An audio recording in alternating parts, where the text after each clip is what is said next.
The only sounds in the community center's meeting room were the low hum of the air conditioner and the rustle of papers as Tom Wilson, the treasurer, refused to meet Malene Pierce's gaze.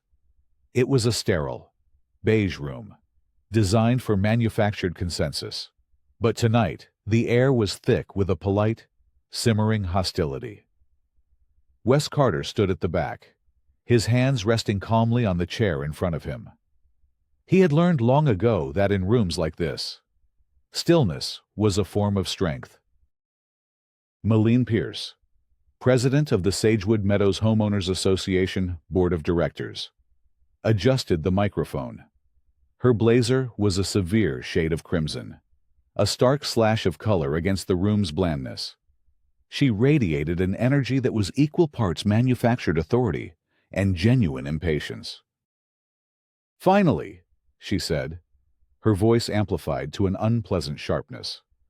"Under new business, Item 4B, Architectural Compliance. Lot 1, Mr. Carter."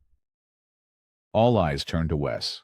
He felt the familiar weight of their scrutiny, a mixture of sympathy, curiosity, and the weary resignation of neighbors who just wanted the meeting to end. Lot 1, his property, the original 40-acre Carter Ranch, a piece of land his grandfather had bought when this valley was nothing but cattle pasture and oak trees. When the developer had arrived in the late 90s, they'd built around him, subdividing the Henderson parcel into the 250 pristine homes that now constituted Sagewood Meadows.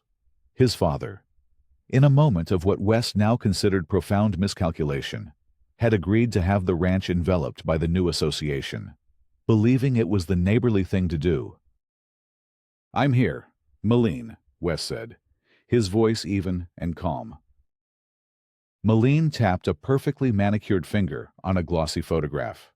"Mr. Carter, the Architectural Control Committee has noted that the paint on your mailbox post does not conform to the pre-approved color palette, specifically Sherwin-Williams SW 6258 Tricorn Black, in a satin finish, as stipulated in the Community Design Guidelines. Appendix C." She held up the photo for the other 4 board members to see.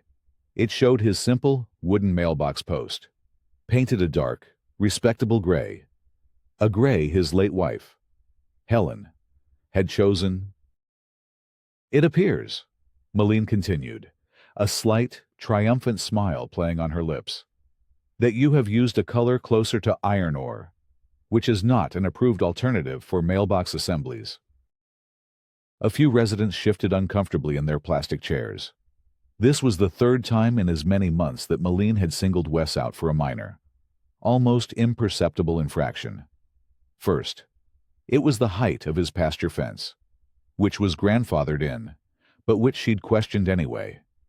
Then, the visibility of his compost bin from the common area hiking trail, a trail that was 100 yards from his property line. Now, the shade of his mailbox paint. Wes maintained his composure. He knew this wasn't about the paint. It was about establishing dominance. It was Malene's way of reminding everyone, especially the original landowner, that her authority, codified in a 3-inch binder of covenants, conditions, and restrictions, superseded his 70 years of history on this land. "Thank you for bringing it to my attention, Malene," he said, his tone deliberately respectful. "I wasn't aware the guidelines were that specific. I'll be happy to review the ACC standards and submit a request for an architectural variance. Or, if that's not approved, I'll repaint it to the correct color within the 30-day cure period." His response was a piece of carefully calibrated strategy. It established him as a reasonable homeowner, willing to follow the rules, not a defiant outsider looking for a fight. It demonstrated his knowledge of the procedure, mentioning the variance request and the cure period, and subtly disarmed her attack. He would not give her the satisfaction of a public argument. Malene's smile tightened. She had wanted a confrontation, a public capitulation. She had gotten polite compliance. "Very good, Mr. Carter. The board expects to see that submission in a timely manner. She shuffled her papers. The moment of victory deflated. Moving on to item 5, landscaping bids for the common area enhancements. Wes tuned her out, his gaze drifting to the window. Outside, the last light of day was silhouetting the old oak trees that lined his property. Helen had loved those trees. She had been the fighter, the one who would have relished a battle of wits with someone like Malene Pierce. Wes was quieter, more deliberate, but Helen had taught him that the most effective fights weren't won by shouting, but by patience, preparation, and knowing the rules better than your opponent.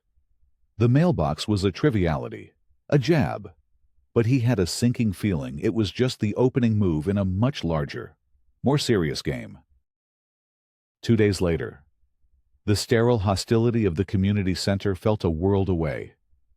Wes sat at the heavy oak table in his kitchen, the same table where his father had signed the papers that bound the ranch to the Sagewood Meadows HOA.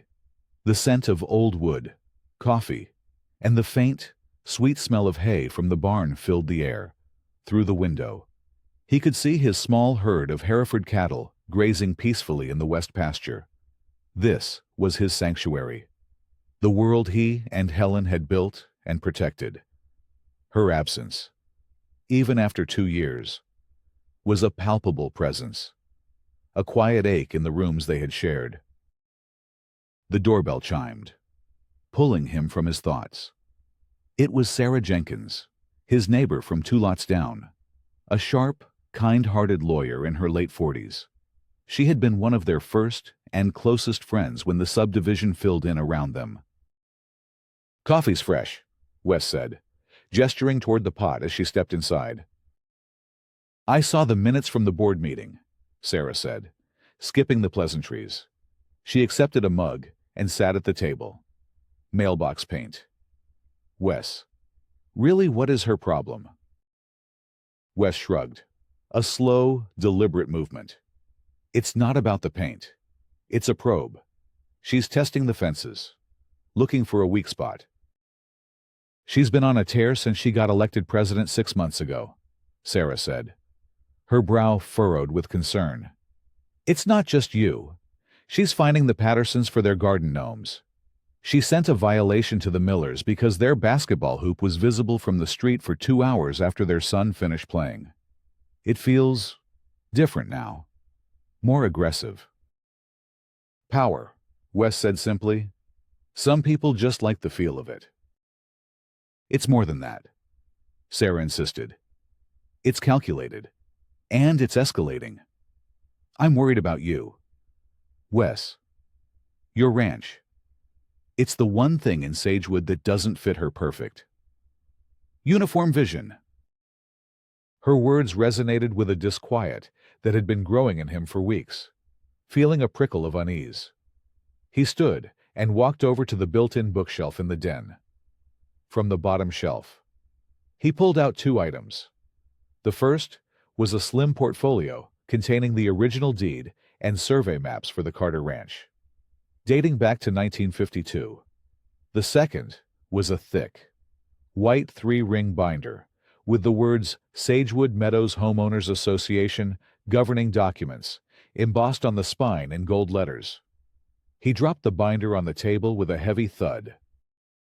Helen read this thing cover to cover when we first got it, he said, a sad smile touching his lips.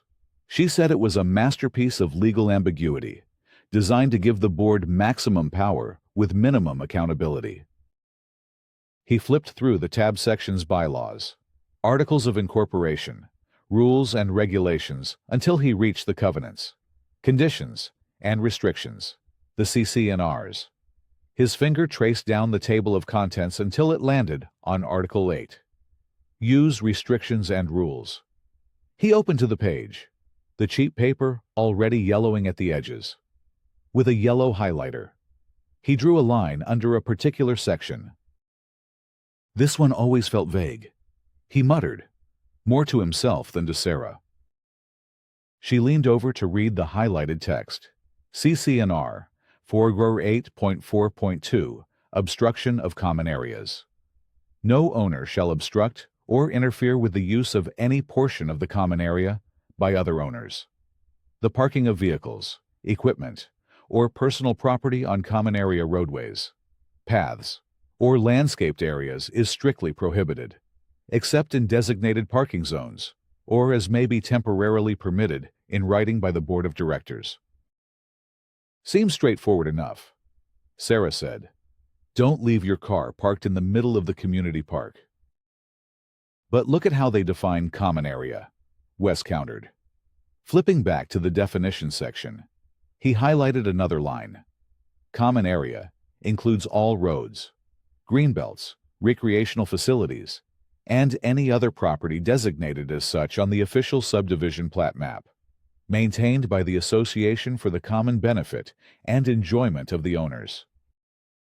He then unfolded the large, brittle plat map from his original closing documents. It was a detailed drawing of the entire subdivision, with every lot, road, and parcel of land delineated in precise, spidery ink, his own 40-acre parcel. Lot 1 was outlined in a thick, confident line. Leading from the main subdivision road, Sagewood Drive, was a long, unpaved track that ended at his barn. It was the only way to get vehicles and equipment to his property. The map labeled it Access Road A, Common Area. He traced its path with his finger. This access road, he said, his voice quiet, is the only way I can get my tractor, my feed deliveries, my stock trailer in and out. It's always been considered part of my operation. But on this map, it's labeled as a common area. Helen always said that could be a problem someday. But you have a right to use it, Sarah said. It's your access. It's a de facto easement. But is it a deeded easement? Wes wondered aloud. Or is it just a common area that Malene Pierce can decide I'm obstructing anytime I stop my tractor on it for 5 minutes? He stared at the highlighted clause. For 8.4.2, a seed of dread planting itself in his gut. The mailbox was a probe. This vague, powerful clause felt like it could be the weapon. A week later, the weapon was fired. The mail carrier's truck had just pulled away when Wes walked down the long gravel drive to his newly repainted mailbox. Now, a perfect, compliant tricorn black. Inside, among the usual bills and catalogs, was a slim, green envelope from the Postal Service, a certified letter. His heart gave a slight, heavy thump. Nothing good ever arrived via certified mail. Back at the kitchen table, he slit the envelope open with a butter knife. The letterhead was crisp. Official Sagewood Meadows Homeowners Association. The language was cold, formal, and utterly impersonal. Formal notice of violation. Date October 12, 2023. To Wesley Carter, owner, Lot 1, 1400 Canyon Road. From the Sagewood Meadows, HOA Board of Directors, via certified mail. 70018-0360, 0001, 8421, 5599. Dear Mr. Carter, this letter serves as a formal notice of a violation of the Association's covenants, conditions, and restrictions, CC&Rs. An inspection conducted on October 10, 2023, observed a piece of unauthorized agricultural equipment, a John Deere Model 57.5E utility tractor, parked for a period exceeding 30 minutes on a designated common area access road, EA. This action is in direct violation of CC&R for 8.4.2, obstruction of common areas. Furthermore, the presence and operation of such heavy equipment is deemed inconsistent with the aesthetic and residential character of the community, and interferes with the designated view corridor easement that extends along Access Road A. Wes's blood ran cold. View corridor easement. The phrase was new, and it sounded dangerously official.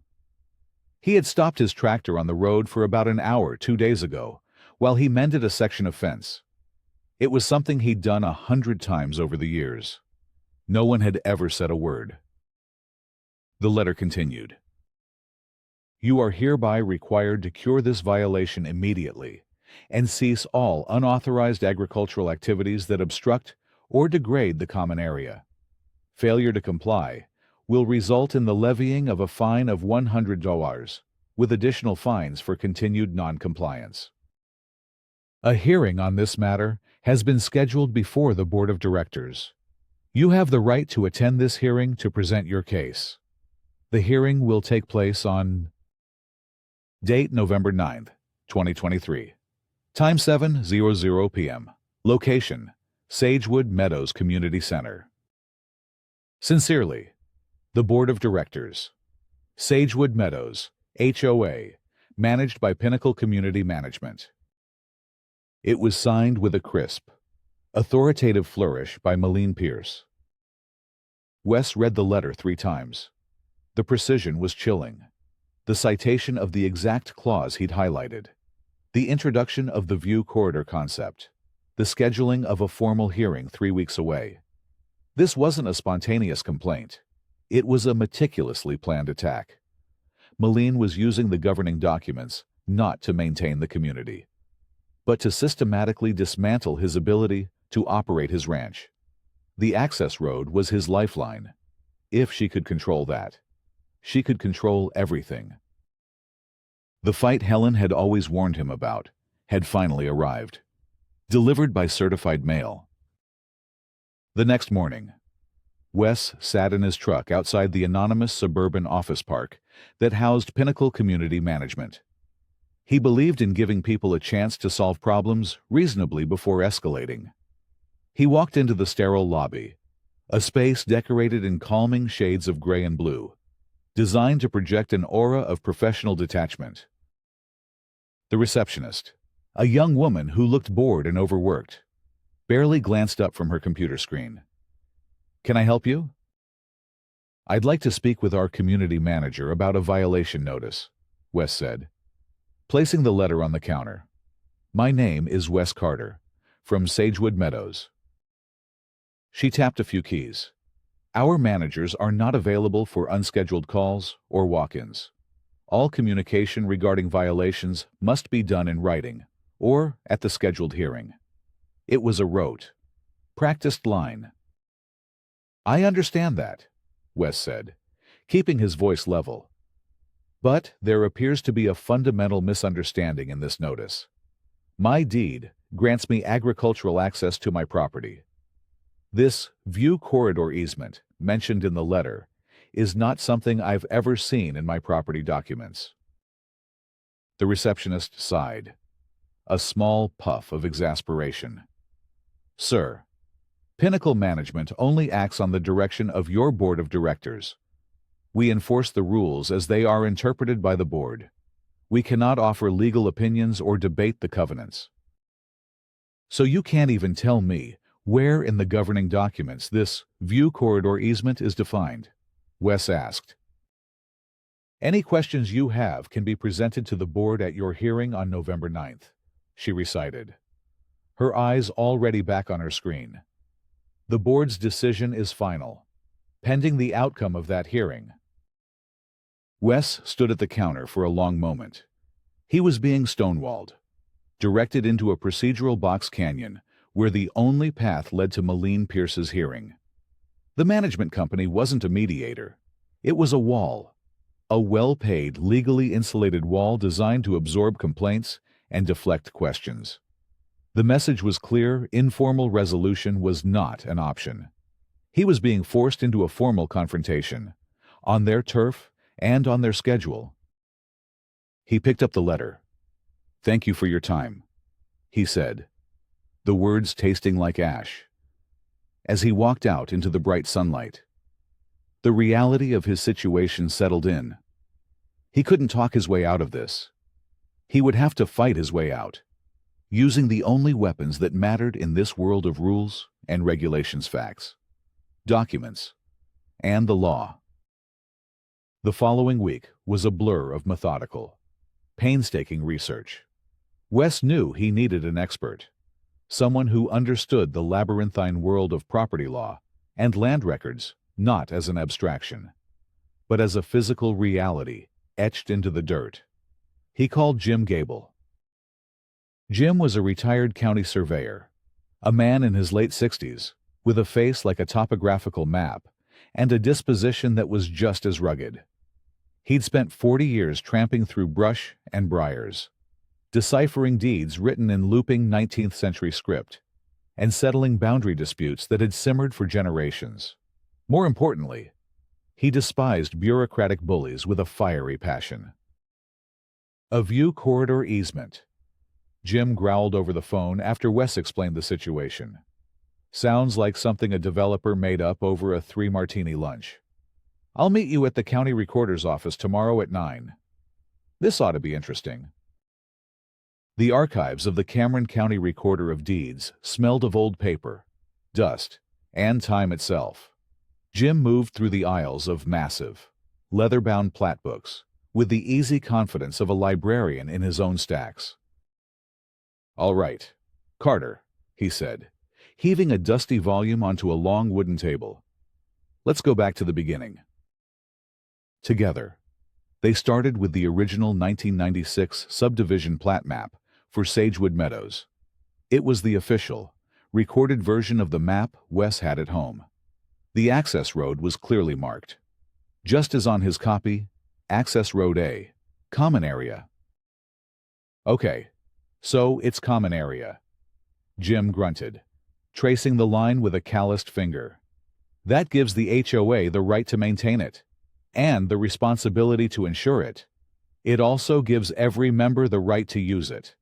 The question is, can they restrict a specific type of use that's essential for a property owner?" For the next 2 hours, they dove deeper. They pulled the master deed for the subdivision, the document that had created the HOA and laid out its powers. They cross-referenced it with the original sale of the Henderson parcel. The term view corridor easement appeared nowhere. "It doesn't exist in the founding documents," Jim declared, leaning back in his chair with a satisfied smirk. "She's bluffing, or she's an idiot. Probably both." But the investigation wasn't over. "Let's check the board's meeting minutes," Jim suggested.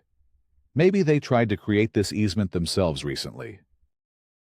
An hour later, they were scrolling through a PDF of the official HOA meeting, minutes from the past 2 years, which were public record. And that's when they found it. In the minutes from a meeting 6 months ago, just after Moline was elected president, was an entry under new business. Motion to approve landscaping bids for common area beautification and enhancement of view corridors. Motion carries. But the paragraph that should have detailed the specifics of the bids the company names, the costs, the exact locations was completely blacked out. A thick, digital redaction concealed the crucial information. "Well now, isn't that interesting?" Jim said, zooming in on the black box. "That's not a legal redaction for privacy. Like an owner's personal information, they're hiding business dealings. You can file a records request for the unredacted version, but it takes time." On a hunch, Wes asked the county clerk for the business registration filings for all landscaping companies in the county. As Jim continued to dig through property records, Wes sat at a terminal, cross-referencing names from the HOA's approved vendor list. It took him 45 minutes, but he found a match that made his stomach clench. Pierce Landscape and Design, a small, struggling company incorporated 2 years ago. The owner was listed as David Pierce, Moline's brother-in-law. "Jim," Wes said, his voice low, "I think I know what's under that black box." Before leaving the courthouse, Wes took a walk through the neighborhood. He needed to clear his head, and he wanted to check on a suspicion. He found Mrs. Patterson on her front lawn, carefully tending her rose bushes. She was a sweet, frail woman in her 80s, her hands gnarled with arthritis. In the middle of her immaculate garden stood a collection of cheerful, brightly painted gnomes. "Mrs. Patterson," Wes began gently, "Sarah told me you've been having some trouble with the HOA." The old woman's face clouded over. "Oh, it's that Mrs. Pierce," she sighed. "She says my gnomes violate the aesthetic standards. Sent me a violation notice and a $100 fine." She looked at the gnomes, her expression filled with a mixture of affection and anxiety. "My grandchildren gave them to me. They each painted one. How can something that brings joy be a violation?" Wes looked from the harmless gnomes to the perfectly manicured, sterile lawns of the surrounding houses. Malene wasn't just enforcing rules. She was crushing any spark of individuality that didn't conform to her vision. Mrs. Patterson was a soft target, an easy mark to build a record of enforcement and intimidate others into silence. "Are you going to the hearing on November 9th?" Wes asked. She shook her head, looking terrified at the prospect. "Oh, no. I couldn't speak in front of all those people. I'll just pay the fine. It's easier than fighting." Wes felt a surge of protective anger. This wasn't just about his ranch anymore. It was about protecting people like Mrs. Patterson from the petty tyrannies of a bureaucratic bully. He was fighting for the soul of the neighborhood. It was on a drizzly Tuesday, 3 weeks into his investigation, that Jim Gable called with the news. His voice, usually a gravelly drawl, crackled with the excitement of a prospector striking gold. "Carter, get down to my office. Now. You're not going to believe what I found." Jim had spent the past week going through the county's older, undigitized records, specifically the utility filings from the mid-90s when the subdivision was being planned. Spread across his massive drafting table was a brittle, yellow document with a formal county seal. At the top, in elegant, typed letters, it read, "Deed of Easement." "This," Jim said, tapping the document with a triumphant finger, "is the smoking gun." The document, filed in 1995 by the developer, granted a specific and limited easement to Cameron County. Wes read the key paragraph, his breath catching in his throat. "A perpetual and assignable easement over, upon, across, and under the property designated as Access Road A on the plat of Sagewood Meadows, for the purposes of installing, operating, maintaining, repairing, and removing public utilities, and for the ingress and egress of emergency service vehicles." "It's a utility and emergency access easement," Wes said, the pieces clicking into place with dizzying speed. "It was granted to the county, not the HOA." "Exactly," Jim boomed. "The HOA is a beneficiary of the easement, just like you are, because it guarantees the fire department can get to your houses, but they have no authority to govern or restrict its use beyond what the county allows. They can't create a view corridor on county-controlled property. They've been asserting authority they simply do not possess." But Jim wasn't finished. He slid another document across the table. It was the unredacted version of the meeting minutes, which he'd obtained through a friend at the county clerk's office. The black box was gone. Under the motion to approve landscaping bids, the text was now visible. Discussion centered on bids for beautification of the utility easement along Access Road A. Bid from Pierce Landscape and Design for $45,000 to install irrigation, decorative grasses, and river rock to enhance the view corridor was reviewed. Board Member T. Wilson noted the bid was 30% higher than 2 competing bids. President M. Pierce advocated for the Pierce Landscape bid, citing their specialized vision for the community aesthetic. Motion to approve the bid from Pierce Landscape and Design carries 3-2. Wes stared at the words, a cold, hard knot of anger forming in his stomach. It was all there. The lie about the view corridor, the conflict of interest, steering a grossly overpriced contract to her brother-in-law, the redaction to hide the self-dealing. This wasn't about rules or aesthetics. It was about money. Malene Pierce was using her position on the board to enrich her family, and his ranch was simply an obstacle to her plan. She needed to control the access road to justify the expensive landscaping project, and she was willing to fabricate violations and easements to do it. He finally understood the full scope of her corruption, and now he had the proof. Malene Pierce must have learned about his inquiries at the county.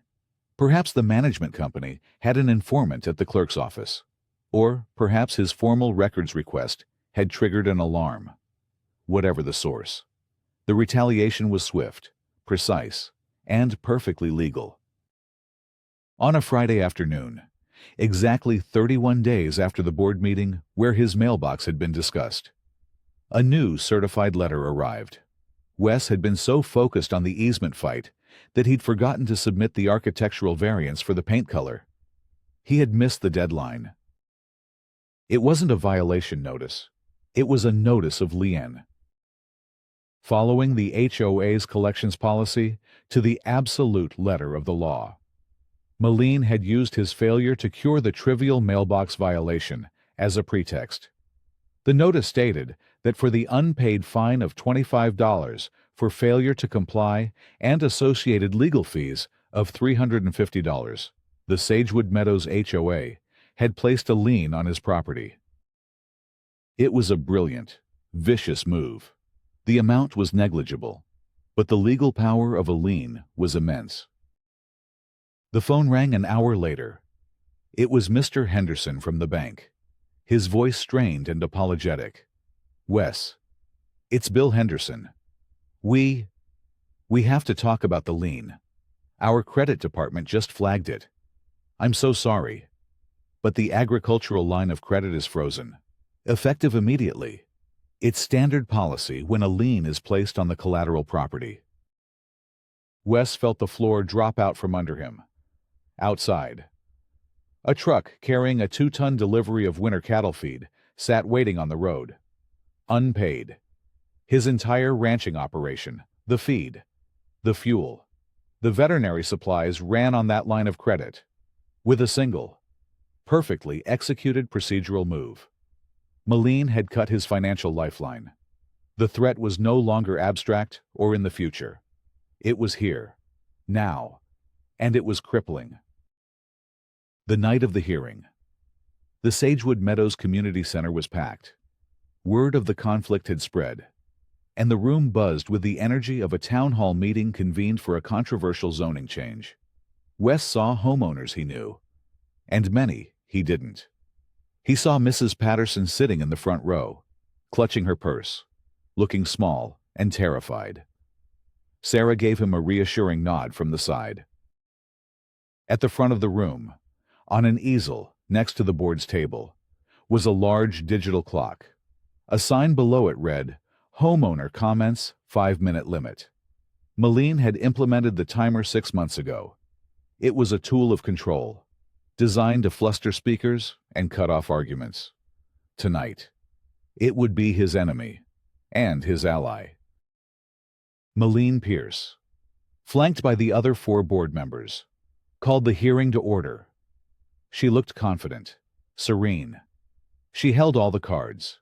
She had a documented violation, the tractor, and the full, intimidating power of the HOA's legal process behind her.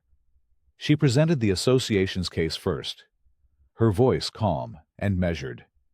She displayed photographs of Wes's tractor on the access road. She read CC&R Farwer 8.4.2 aloud. She spoke of the need for uniform application of the rules and the importance of preserving the pristine visual character of the community's common areas. It was a polished, professional performance. Therefore, she concluded, the board recommends upholding the violation and the associated fine of $100. Mr. Carter, you have 5 minutes to present your response. The timer started its relentless countdown, 5:00, 4:59, 4:58. Wes walked to the podium, placing a slim folder on its surface. He took a deep breath, meeting the eyes of the board members one by one. 450. Good evening, he began, his voice steady. My name is Wes Carter, owner of Lot 1. I am here to address the violation notice dated October 12th, which cites CC&R Par 8.4.2 regarding the obstruction of a common area, specifically Access Road A. He paused, letting his acknowledgement of the basic facts hang in the air. He was not denying the event, only the interpretation. 4. 15. The board is correct that my tractor was on the road, and that the road is designated as a common area on the subdivision's plat map. He placed a certified copy of the plat map on the document camera, its image appearing on the large screen behind him. Here you can see the designation clearly. 355. However, he continued, his voice gaining strength, the board's authority over this common area is not absolute. The board has justified its action by citing a so-called view corridor easement. I would like to present the official recorded deed of easement for Access Road A, filed with Cameron County in 1995. He swapped the plat map for the easement deed. The dense legal text filled the screen. With a laser pointer, he highlighted the key phrase 245. As you can see, this document grants an easement to the county for the explicit purposes of utility maintenance and emergency vehicle access. The HOA is not the grantee of this easement. It has no legal authority to invent new restrictions, such as a view corridor, on an easement controlled by the county. A murmur went through the crowd. Tom Wilson, the treasurer, leaned forward, squinting at the screen. Maline's smile had vanished. Her face was a mask of rigid control. 150. The question then becomes, why would the board invent an easement and pursue this violation so aggressively? Perhaps the official board minutes from May 16th of this year can provide some insight. He placed the redacted copy of the minutes on the camera. This is the version available to homeowners, with a key paragraph concerning landscaping bids blacked out. Then, with a theatrical slowness, he laid the unredacted version next to it. And this is the official version, obtained through a county records request. 100. The room was utterly silent. The unredacted text was clear on the screen. He pointed his laser at the name of the contractor, the board, at the strong urging of President Pierce, awarded a $45,000 landscaping contract, a contract to beautify the very easement we are discussing to a company owned by her brother-in-law, a bid that was noted as being 30% higher than its competitors. Gasps rippled through the audience. The other board members stared at the screen, then at Maline, their expressions a mixture of shock and dawning fury. 030. Wes had them. He could feel it. He had exposed the lie, the conflict of interest, the corrupt financial motive. Now was the moment for the killing blow. He could bring up the other victims of her selective enforcement. He could talk about the Miller's basketball hoop. He could talk about the gnomes. His eyes flicked to Mrs. Patterson. She was staring at him, her face pale, her eyes wide with terror. And in that instant, Wes understood. If he brought up the gnomes, he would force the board's hand to appear impartial after letting him off. They might feel compelled to enforce the rule against her. They would have to uphold her fine to prove the system worked. In his effort to win a total victory, he would sacrifice the very person who represented the heart of his fight. He made a choice. 0010. He turned off the laser pointer and looked directly at the board. This has gone far enough, he said, his voice softening. To resolve all outstanding issues, I will immediately submit a new architectural application for my mailbox color, which I am sure the new ACC will approve. In return, I ask the board to dismiss this violation related to the easement, as it is based on a clear misreading of the county record and a demonstrable conflict of interest. He had sacrificed the small, vengeful battle to win the war on principle and to protect his neighbor. The timer on the wall buzzed, the screen flashing 000. His time was up. The silence in the room broke. An uproar of angry, questioning voices erupted from the audience. The board members were in disarray, speaking to each other in furious whispers, pointedly ignoring Moline. Tom Wilson slammed his gavel down. Order, order. After a frantic, 5-minute huddle, Tom addressed the room, his face grim. A motion has been made to dismiss the violation against Lot 1. All in favor. 4 hands shot up instantly. Opposed, Moline sat rigid, her hand down, her face ashen. Motion carries. The violation is dismissed. Another board member, a woman Wes barely knew, spoke up, her voice shaking with rage. I also move for a full, independent audit of all contracts approved in the last 12 months, and for the immediate suspension of President Pierce's authority pending the results of that audit. Seconded, Tom Wilson boomed. The vote was again 4-1. Moline stood up, her chair scraping harshly against the floor, her composure finally shattered. She gathered her papers, her movements jerky and violent. She didn't look at the board or the audience. She fixed Wes with a single look of pure, cold fury, a silent promise of future retribution, before turning and striding out of the room. Her power wasn't just broken.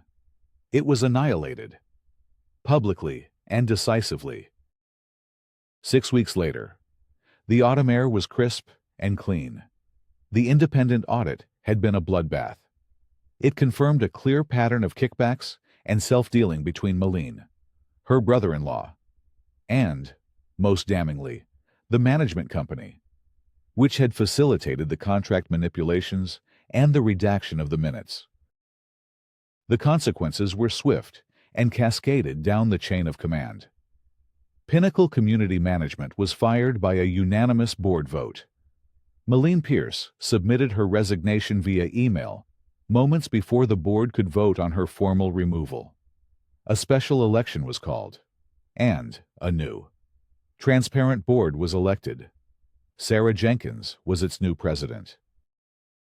The lien on Wes's property was removed, his line of credit was restored, and all his legal fees were reimbursed by the HOA's insurance. The culture of Sagewood Meadows began to shift, from one of suspicion and petty enforcement to one of communication and common sense. But the story didn't end with a victory party. It ended on a quiet Saturday morning at Mrs. Patterson's kitchen table.